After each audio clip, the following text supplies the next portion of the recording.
नमस्कार प्यारे विद्यार्थियों, मैं अमित सर फिर से एक बार आपका स्वागत करता हूं जीके का 5 मिनट शो में।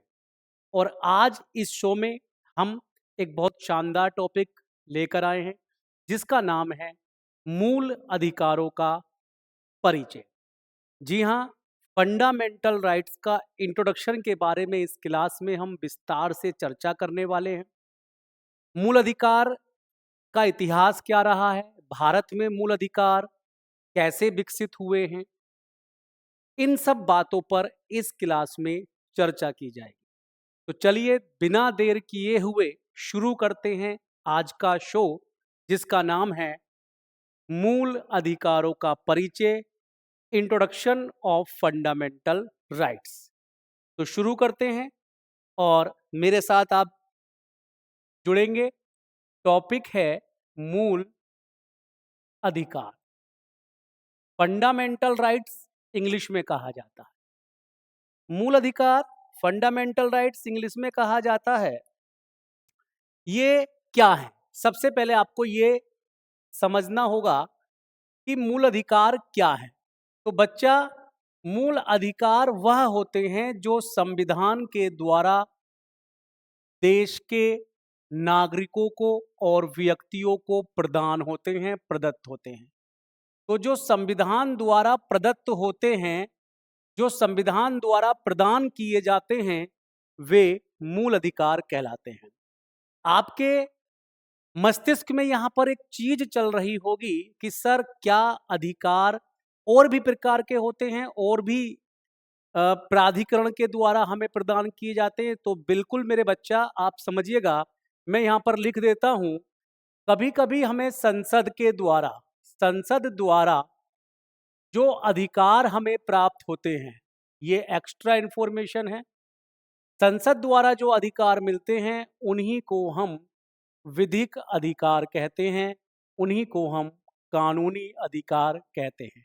और जो हमारे जन्म लेते ही, जैसे कि हम सब मानव हैं, हम जैसे ही मानव योनि में जन्म ले लेते हैं तो जन्म के साथ जो हमें अधिकार प्राप्त होते हैं उनको हम नैसर्गिक अधिकार या प्राकृतिक अधिकार या मानवा अधिकार कहते हैं। तो बच्चा, आज की जो क्लास है वो मूल अधिकारों से संबंधित है। तो मैंने सबसे पहले आपको बता दिया कि मूल अधिकार क्या होते हैं। मूल अधिकार वे होते हैं जो संविधान के द्वारा प्रदत्त होते हैं।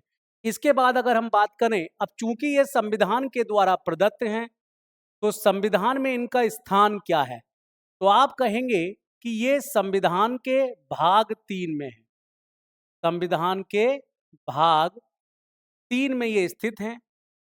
भाग 3 में ये हैं तो इनका अनुच्छेद कितने से कितने तक हैं, ये भी सवाल पूछा जाता है। तो अगर इनका अनुच्छेद आपसे पूछ लिया जाए तो आप बताएंगे भाग 3 में अनुच्छेद 12 से लेकर अनुच्छेद 35 तक आपके क्या हैं? मूल अधिकार हैं। ठीक है। इसके बाद आप समझिएगा, इसके बाद आप समझिएगा कि ये कहां से लिए गए हैं, संविधान में इनका स्रोत क्या है। तो आप कहेंगे यूएसए से ये लिए गए हैं। इसके बाद बच्चा एक बेसिक जानकारी और, इनका उद्देश्य क्या है, इनको संविधान में शामिल क्यों किया गया है, ये वेरी वेरी इंपॉर्टेंट है। लोकतंत्र का विकास, ये स्टैंडर्ड क्वेश्चन यहां से बनता है कि मूल अधिकारों को संविधान में क्यों शामिल किया गया है। तो आप कहेंगे मूल अधिकारों को संविधान में इसलिए शामिल किया गया है कि भारत में जो डेमोक्रेटिक कॉन्सेप्ट है वो और ज़्यादा बेहतर हो सके, लोकतंत्र का और अधिक विकास हो सके। इसके मायने क्या है? इसके मायने ये हैं बच्चा कि लोकतंत्र, जैसे कि आप सब जानते होंगे कि जनता का शासन होता है। लोकतंत्र एक ऐसी व्यवस्था होती है जिसमें जो पब्लिक है वही रूल करती है और वही रूलर को चुनती है। तो भारत ने भी डेमोक्रेटिक कॉन्सेप्ट को अपनाया हुआ है। अब आप समझिए, हम कोई ऐसा संविधान बनाएं जिसमें वहां के नागरिकों के लिए, नागरिकों की प्रत्येक वर्ग के लिए प्रावधान शामिल ना हो, तो ऐसा संविधान विफल हो जाएगा, संविधान सफल नहीं हो पाएगा। उदाहरण के तौर पर यदि भारत का ही संविधान मैं ले लूं और भारत के संविधान में केवल पुरुषों के लिए होता, स्त्रियों के लिए कोई प्रावधान ना होता? जरा सोचिए। केवल पुरुषों के लिए होता और बालकों के लिए कोई प्रावधान ना होता? जरा सोचिए। केवल हिंदू धर्म के लिए होता, अल्पसंख्यकों के लिए कोई प्रावधान ना होता? तो क्या ऐसे में भारत का संविधान सफल संविधान सिद्ध हो सकता था? नहीं। यही वजह है कि मूल अधिकारों को डालना, मूल अधिकारों को संविधान में शामिल करना की सबसे बड़ी वजह थी भारत में रहने वाले सभी वर्गों को खुश करना।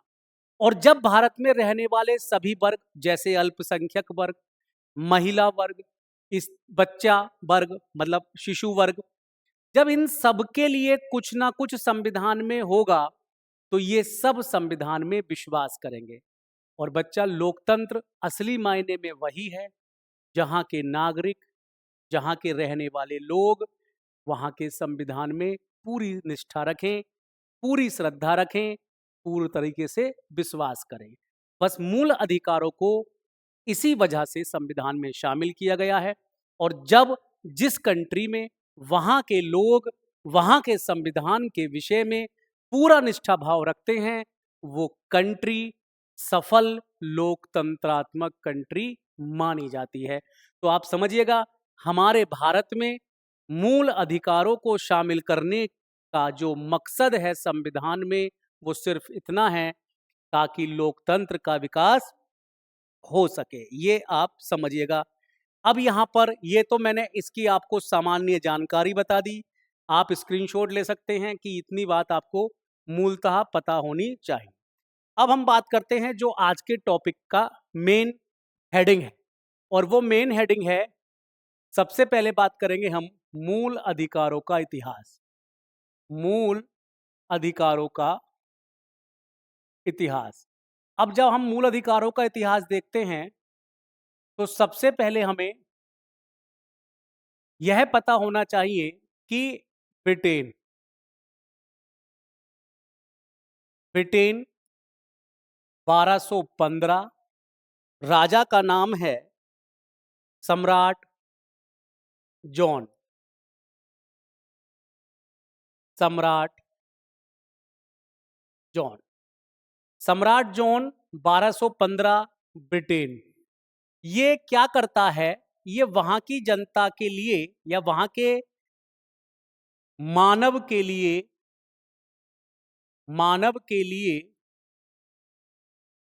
अधिकारों की घोषणा करता है। अधिकारों की घोषणा करता है। और ये जो घोषणा थी बच्चा, इसको कहा गया था मैग्ना कार्टा। Magna carta. ये जो मैग्ना कार्टा है, ये ब्रिटेन में वहां के राजा द्वारा दिए गए वहां के लोगों को अधिकार थे। और ये ऐसा पहली बार हुआ था, अर्थात ब्रिटेन मूल अधिकारों का जन्मदाता माना जाता है। ब्रिटेन जो है वो मूल अधिकारों का जन्मदाता देश है। इसका मतलब हुआ बच्चा कि पहली बार ब्रिटेन में ही मूल अधिकारों का संकल्प आया था। इस संकल्प को मैग्ना कार्टा कहा गया।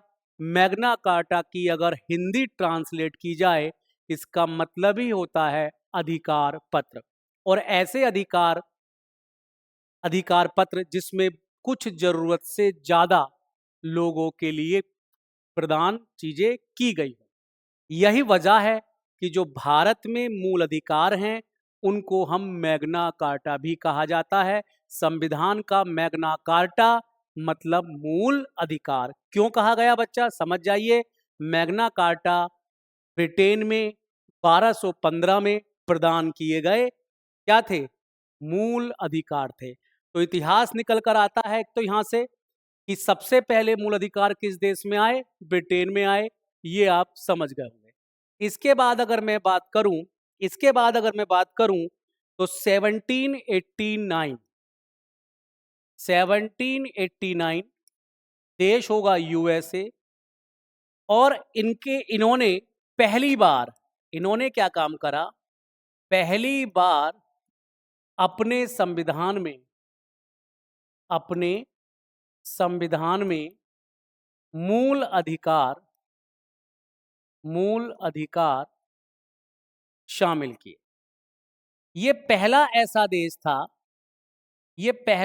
देश था जिसने अपने संविधान में क्या किए, मूल अधिकारों को शामिल किया। 1789 में यूएसए ने। और बच्चा जो संविधान में मूल अधिकार इन्होंने शामिल किए थे, इसका शीर्षक आपसे बहुत क्वेश्चन पूछा जाता है और इसका शीर्षक था बिल ऑफ राइट्स। ये क्वेश्चन कई बार आपसे परीक्षा में RIGSTS कई बार परीक्षा में ऐसे पूछा जाता है कि यूएसए में मूल अधिकारों को किस शीर्षक के नाम से जाना जाता है? Bill of rights. Magna carta किस देश के मूल अधिकार हैं? ब्रिटेन। सवाल उठता है कि मैग्ना कार्टा और बिल ऑफ राइट्स में डिफरेंस क्या होगा? मैग्ना कार्टा एक अलिखित संविधान का भाग है। आपको पता होना चाहिए, जो ब्रिटेन देश है उसका जो संविधान है वो लिखा हुआ नहीं है, वो सिर्फ परंपराओं पर चलता है, घोषणाओं पर चलता है। इसीलिए जो मैग्ना कार्टा है वो अलिखित रूप है, लेकिन सबसे पहली बार आए थे तो इसलिए चर्चा करनी जरूरी थी।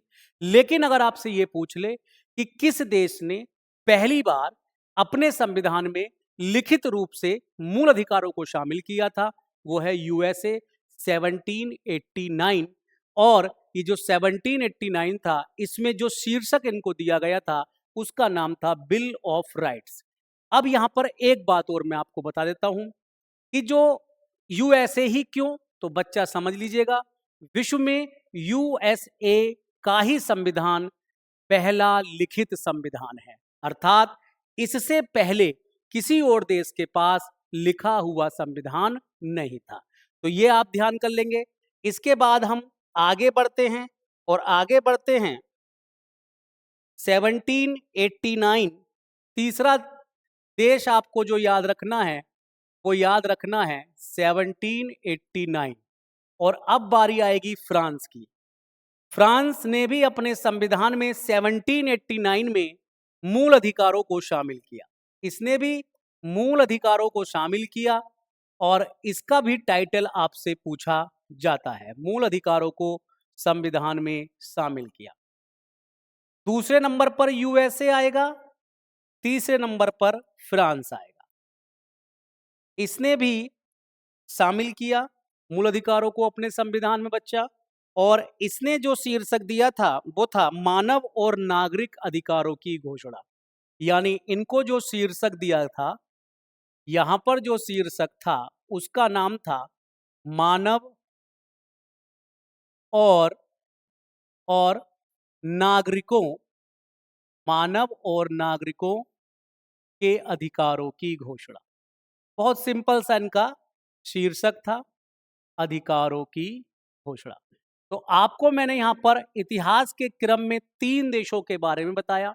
सबसे पहले ब्रिटेन में शुरू किए गए मूल अधिकार मैग्ना कार्टा कहलाए। उसके बाद सबसे पहले संविधान में शामिल करने वाला देश यूएसए बना, बिल ऑफ राइट्स कहा गया वहां मूल अधिकारों को। एंड देन फ्रांस ने भी तीसरे नंबर पर आकर मूल अधिकारों को अपने संविधान में शामिल किया। वहां पर इसका शीर्षक था मानव और नागरिक अधिकारों की घोषणा। तो ये आप 3 समझिएगा। बच्चा यहां पर मैं एक चीज आपको एक्स्ट्रा इंफॉर्मेशन दे देना चाहता हूं, और वो एक्स्ट्रा इंफॉर्मेशन ये है कि जो 1789 में यूएसए में मूल अधिकारों को शामिल किया गया था, तो इसके पीछे जो श्रेय जाता है वो किस बंदे का श्रेय जाता है, वो नाम ध्यान कर लीजिएगा। यहां पर जो बिल ऑफ राइट्स है, एक नाम जेम्स मेडिसन। इनकी यूएसए में वही उपलब्धता है जो भारत में भीमराव अंबेडकर साहब की है।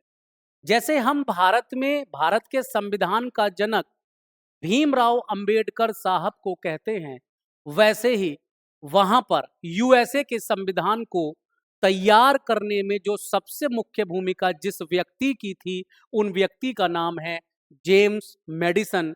और जेम्स मेडिसन ने ही प्रारूप तैयार किया था, ड्राफ्ट तैयार किया था किसका? बिल ऑफ राइट्स का। और इन्होंने ही बिल ऑफ राइट्स को वहां की संविधान सभा में रखा था। ठीक है, तो ये एक एक्स्ट्रा इंफॉर्मेशन है। तो मैंने आपको इतिहास में बताया, फिर से समझ लीजिएगा, 3 बातें, 3 point: Britain Magna Carta, USA bill of rights, France मानव और नागरिक अधिकारों की घोषणा।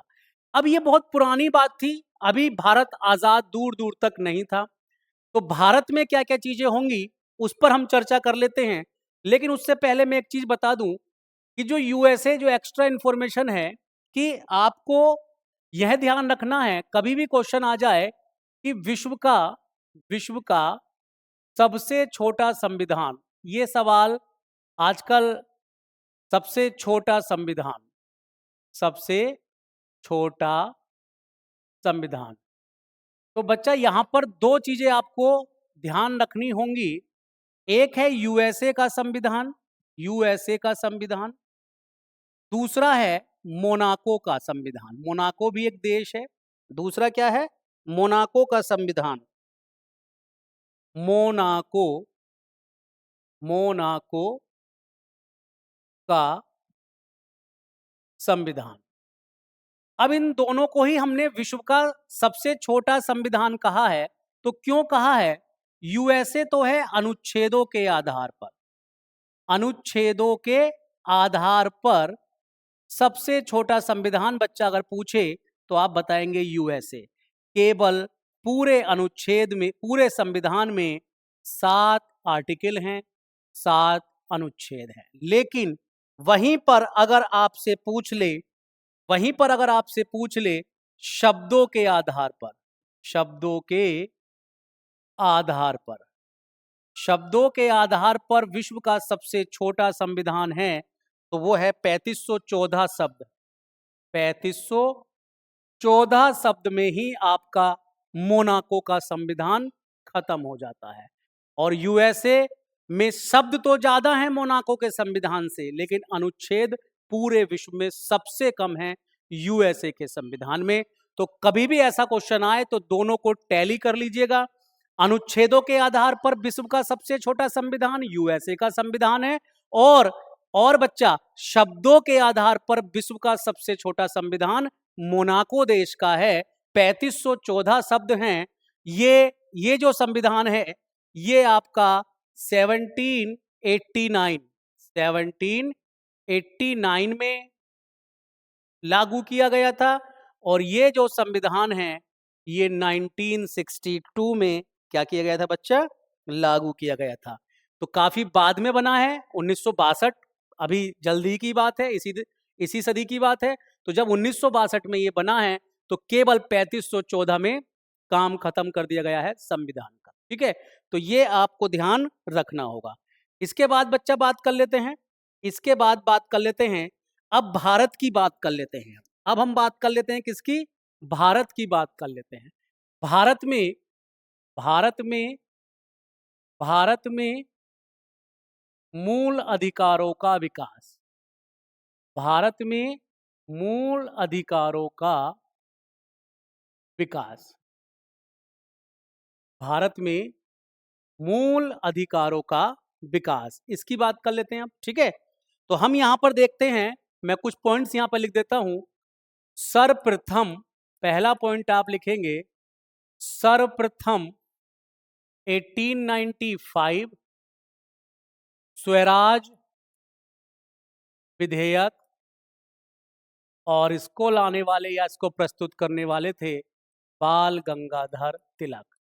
जी हाँ बच्चा, ये पहला विधेयक था, ये पहला प्रस्ताव था जिसमें मूल अधिकारों की चर्चा हिंदुस्तान में की गई थी।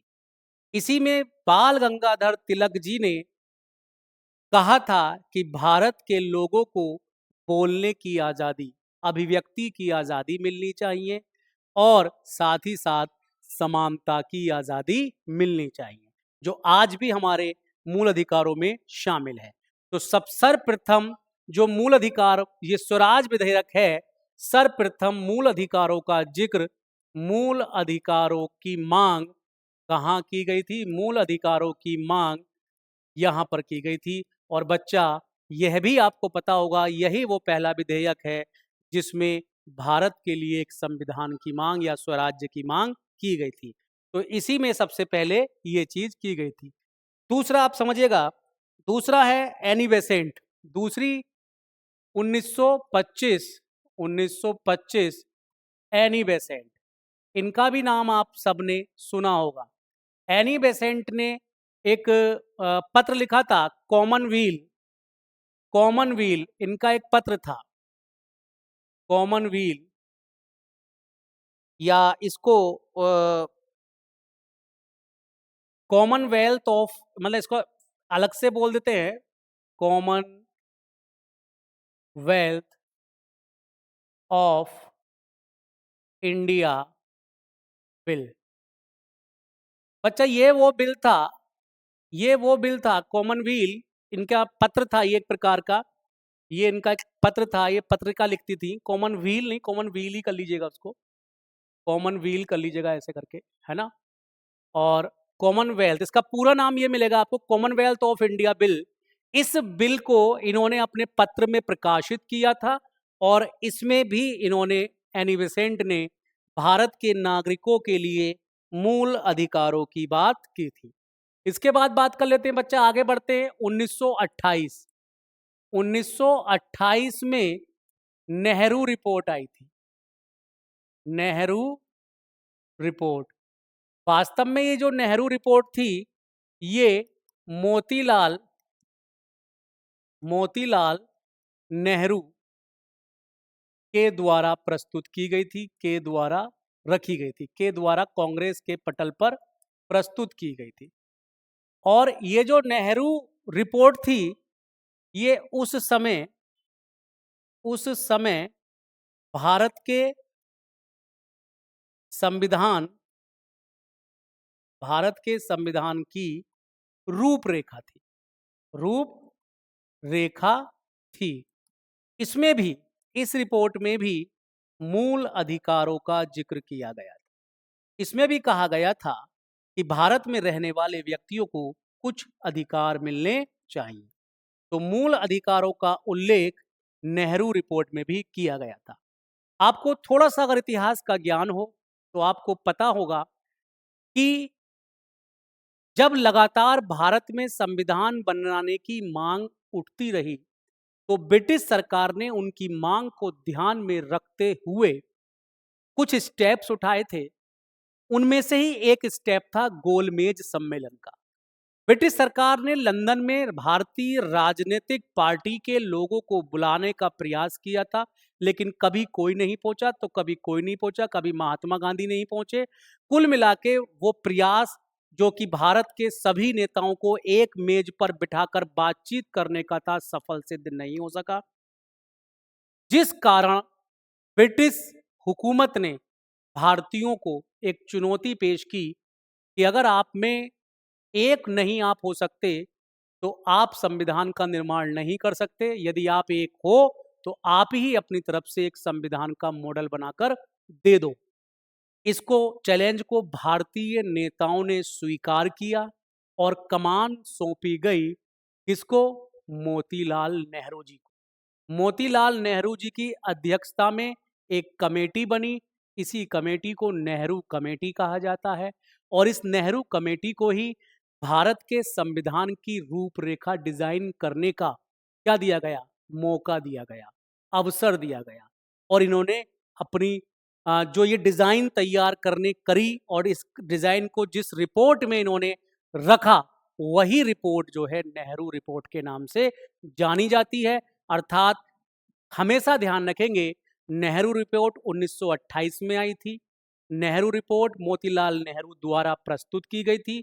नेहरू रिपोर्ट का संबंध भारत के संविधान के डिजाइन से था, रूपरेखा से था, और इस रिपोर्ट में भी क्या था बच्चा? मूल अधिकारों का उल्लेख किया गया था। आगे बढ़ते, आगे बात करते, आगे बात करते। अब हम बात करते हैं आगे एक और पॉइंट, 1931, 1931, कराची, पाकिस्तान में है आज, उस समय भारत का ही हिस्सा था। कराची कांग्रेस अधिवेशन। आपको पता होगा कांग्रेस के प्रतिवर्ष मीटिंग्स होती थी जिसको अधिवेशन कहते थे। इतिहास में काफी चर्चा का विषय रहते हैं। तो ये जो कांग्रेस के कराची अधिवेशन था, ये कराची अधिवेशन 1931 में हुआ था। और समझिएगा इस अधिवेशन के अध्यक्ष थे वल्लभ भाई पटेल। वल्लभ भाई पटेल ने इस समिट की अध्यक्षता की थी। ये जो अधिवेशन था कांग्रेस का कराची अधिवेशन, इसी में जवाहरलाल नेहरू द्वारा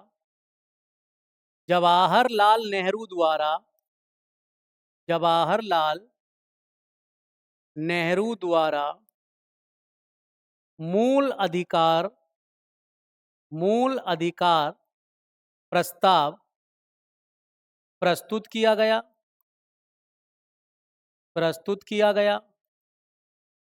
और मूल अधिकार प्रस्ताव प्रस्तुत किया गया जो पारित भी हुआ। क्वेश्चन आपसे बनता है, क्वेश्चन क्या बनता है बच्चा? क्वेश्चन बनता है मूल अधिकारों का प्रस्ताव कांग्रेस के किस अधिवेशन में पारित हुआ था। तो आप समझिएगा, आपको ये नाम याद रखना है, 1931 कराची अधिवेशन। ठीक है, 1931 के कराची अधिवेशन में पंडित जवाहरलाल नेहरू, ये भी ध्यान रखें, अध्यक्ष तो इसके वल्लभ भाई पटेल थे, लेकिन ये प्रस्ताव रखा किसने था? तो ये प्रस्ताव जो रखा था, ये किसने रखा था? जवाहरलाल नेहरू ने, जो सर्वसम्मति से पारित हो गया। और जब सर्वसम्मति से ये पारित हो गया तो अब कांग्रेस की लड़ाई का मुख्य हिस्सा मूल अधिकारों की मांग भी हो गया था। तो इस प्रकार से ये चीजें आगे बढ़ी। अब क्या होता है बच्चा? अब आगे देखते हैं हम। तो अब आता है दौर 1945 का, और 1945 में कैबिनेट मिशन भारत आता है। और कैबिनेट मिशन संविधान के निर्माण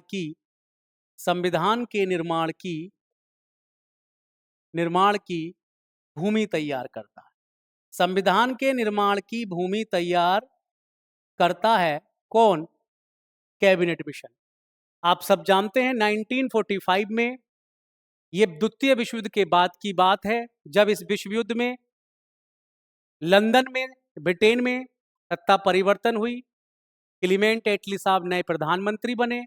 उन्होंने भारत को आज़ाद करने का मन बना लिया और अपने 3 कैबिनेट मिनिस्टर्स का एक दल भारत भेजा।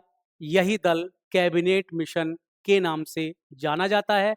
इस दल को यही जिम्मेदारी सौंपी गई थी कि कैसे भारत में सत्ता का हस्तांतरण किया जाए और कैसे भारत में क्या किया जाए, संविधान का निर्माण कैसे किया जाएगा। ठीक है बच्चा?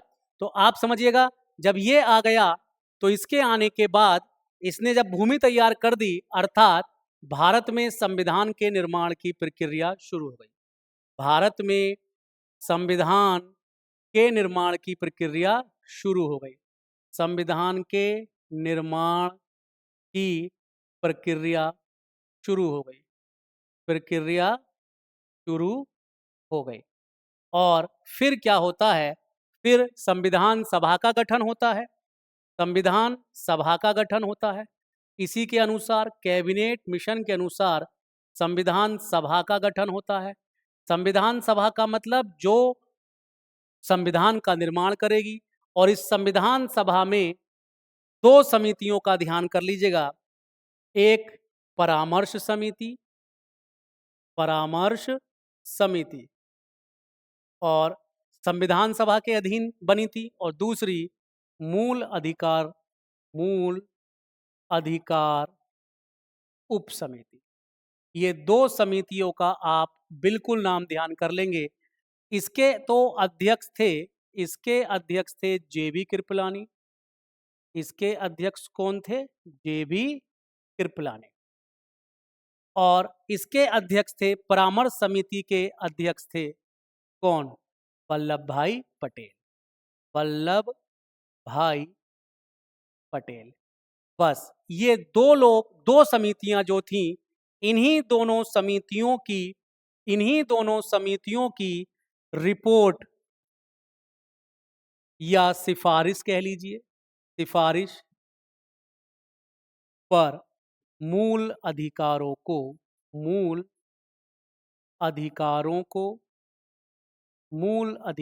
को संविधान में शामिल किया, संविधान में शामिल किया गया। ये सवाल भी कई बार आ चुका है कि मूल अधिकारों से संबंधित उप समिति के अध्यक्ष कौन थे? जेबी कृपलानी। परामर्श समिति के अध्यक्ष कौन थे? वल्लभ भाई पटेल। मूल अधिकारों से संबंधित मुख्य समिति का नाम ही परामर्श समिति था। मूल अधिकारों से संबंधित मुख्य समिति के अध्यक्ष वल्लभ भाई पटेल थे। मूल अधिकारों से संबंधित उप समिति के अध्यक्ष जेबी कृपलानी साहब थे। इन लोगों ने ही जो रिपोर्ट तैयार की, जो खाका तैयार किया, उसी खाका को मूल अधिकारों के रूप में संविधान में शामिल कर लिया गया। तो आज की जो क्लास थी, उस क्लास में मैंने आपको मूल अधिकार नहीं पढ़ाए हैं, बल्कि मूल अधिकार क्या हैं, मूल अधिकारों का इतिहास क्या रहा था और भारत में मूल अधिकारों का क्या विकास था। बहुत ही इंपॉर्टेंट लेक्चर है, छोटा सा लेक्चर है, एक दो बार वीडियो देखेंगे खुद ब खुद चीजें समझ में आ जाएंगी। ठीक है, धन्यवाद। जय हिंद, जय भारत।